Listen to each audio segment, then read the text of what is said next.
Madame, on n'est pas forcément obligé de les couper les fossiles. Comment? Les fossiles, Non, on n'est pas si obligé, ça lui va, non, non. ça tient sur toute la longueur de l'œil, donc ça va. 17h, il y a foule dans la loge maquillage. Marine, élève dans une école esthétique, s'attaque à la pose de fossiles sur une des solistes. Il va être longtemps sur la scène, il ne faut pas que ça se décolle, donc il faut vraiment être précis. Il faut que ça fasse un beau regard au final, donc c'est vraiment très important cette étape-là. Après le maquillage, la coiffure. Dans 2 heures, le filage va commencer. Il y aura une centaine de personnes sur scène. Alors ici, c'est un peu la course. Ambiance plus studieuse, juste à côté.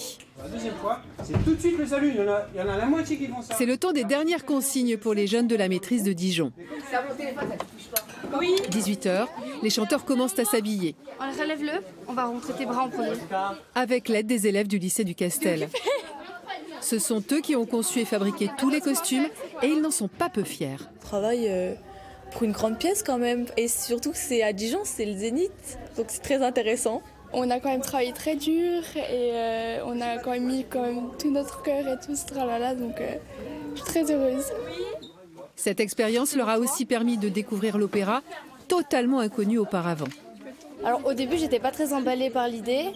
Parce que l'opéra, c'était pas tout ce qui m'intéressait. Au final, on a un peu étudié en français Carmen. Et en allant voir les représentations, ça m'a beaucoup intéressée. Puis au final, j'aime bien. Dans une autre salle, les choristes déjà habillés peaufinent leur technique d'ouverture de l'éventail. Eux aussi sont amateurs, comme presque tous les acteurs de ce projet. Ici, il n'y a en effet de professionnels que le metteur en scène, des techniciens et des solistes, mais avec tous le même enthousiasme. Et ensuite, Antoine y met le scotch. C'est extrêmement revigorant. C'est parce qu'il y a beaucoup de jeunesse, beaucoup de jeunes, beaucoup d'envie, de plaisir, de partage.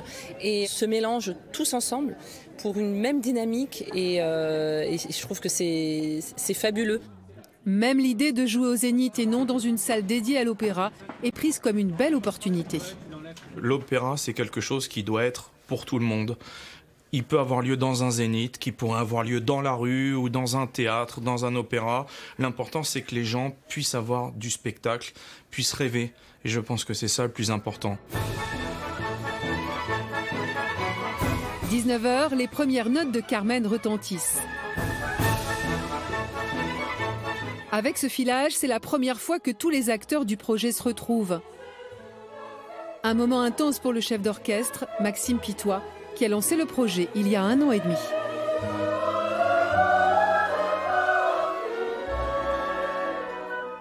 C'est notre première production, donc voilà, on veut être à la hauteur, on veut créer la surprise, et puis on veut vraiment prôner la qualité.